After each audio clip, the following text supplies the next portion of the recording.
What if the biggest secret in modern history wasn't the atomic bomb, but something way, way bigger? Today, we're going to deconstruct an incredible story. It's a story of alleged UFO cover-ups, rogue Black Ops projects, and world-changing technology that's supposedly been kept under wraps for decades. So let's get into it. Okay, so here's our roadmap. We're going to start our journey way back in the 1940s with the very first whispers of this massive secret. From there, we'll track how a legitimate project allegedly went completely off the rails, leading to some pretty extreme measures, including assassination. Then, we'll dive into a really sophisticated psychological war, all of it building toward what some claim is the ultimate deception, a faked alien invasion. Just let this sink in for a second. As early as 1950, this whole subject was considered more secret than the H-bomb. And that's not from some conspiracy blog, that's from an official Canadian government document. This tells you right away that we're not talking about a fringe idea. From the very beginning, this was a state secret of the absolute highest order, and that fact sets the stage for everything that followed. All right, Section 1. So, where does a secret this huge even begin? Well, according to this story, it doesn't start with a big alien landing. It starts with pilots during World War II, seeing strange lights in the sky. And those encounters kick off a chain of events that leads to the creation of a legal, but incredibly secret, U.S. government project. Just look at how fast things escalate here. First, you got WW pilots reporting these weird Foo Fighters. Then, the U.S. brings over Nazi scientists and their advanced disk technology with Operation Paperclip. But the real game changer is 1947. You have the alleged crash at Roswell, and almost immediately after, what happens? The CIA and the U.S. Air Force are created. It's like the entire American intelligence apparatus was restructured around this new, shocking reality. So, in the beginning, this was all technically by the book. I mean, a very, very secret book, but still, it was a legal project. It was headed up by some of the same brilliant minds who ran the Manhattan Project. And, importantly, President Truman was in the loop. There was oversight. But that constitutional control, it was about to completely disappear. And this is where the story takes a massive, dark turn. A legal, sanctioned project allegedly breaks away, morphing into a powerful criminal enterprise that operates completely outside the law and outside of any oversight. This is really the central question of the whole story, right? How does a project that's supposed to answer to the president just go rogue and cut him out entirely? The answer, allegedly, isn't about politics. It's about a technological breakthrough so profound it would change everything. And this difference is absolutely crucial. A legal black project, it answers to the president. An illegal one, it answers to no one. This insane shift supposedly happened in the mid-1950s, right under President Eisenhower's watch. The people keeping the secret decided that the power they were about to get their hands on was just too big for any elected official to control. 1954. Remember that year.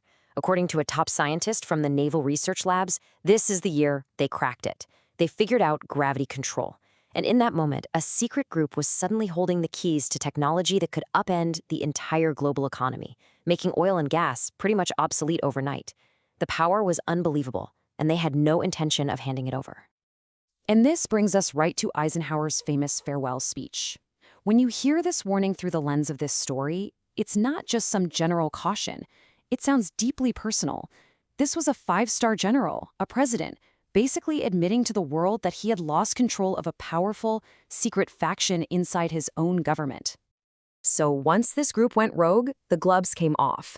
The secrecy was now allegedly being enforced with lethal force. This wasn't about national security anymore.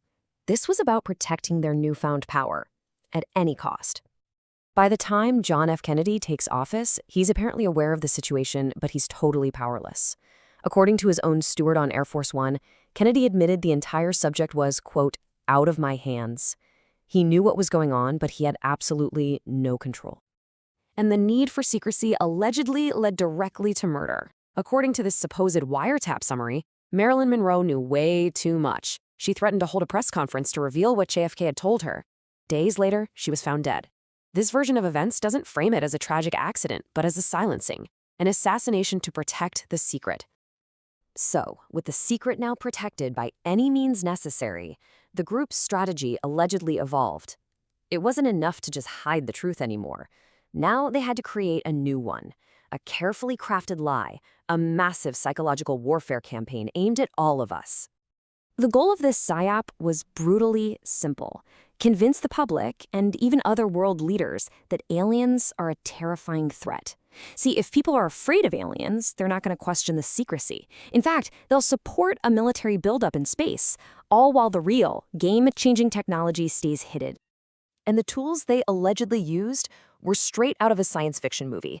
We're talking about them flying their own man-made UFOs, called alien reproduction vehicles, to stage sightings. They faked abductions. They even supposedly created biological androids, these programmed life forms, to act as alien decoys. The whole point was to build a convincing, terrifying, but completely false alien narrative. And this idea doesn't just come from one place. You have a renowned, respected researcher like Dr. Jacques Vallée claiming way back in 1992 that he had a document proving the CIA was simulating UFO abductions in Latin America as PSYOP experiments. It fits perfectly into this alleged campaign of deliberate, masterful dissection. Which brings us to the final act. All these decades of secrecy, of murder, of psychological warfare. What has it all been leading to? What is the alleged endgame here? I mean, that's the ultimate question, isn't it? If you have this much power, enough to fake an alien threat, why would you do it? The alleged answer is as simple as it is chilling. It's about the ultimate consolidation of power. The alleged goal is to stage a global, false flag alien attack, an event so terrifying it would unite the whole world, not in peace, but in shared fear. It would justify a permanent war footing in space and put the small group that controls the secret technology in ultimate control of the entire planet. So how do you pay for a secret empire like this? The source estimates a truly staggering figure: $22 trillion. Trillion.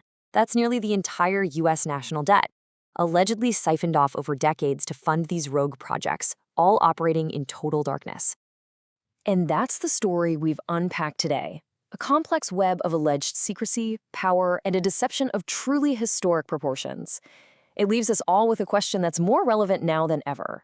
In a world of carefully managed narratives and endless information, how do we ever truly know if we're seeing the truth or just what we're meant to see?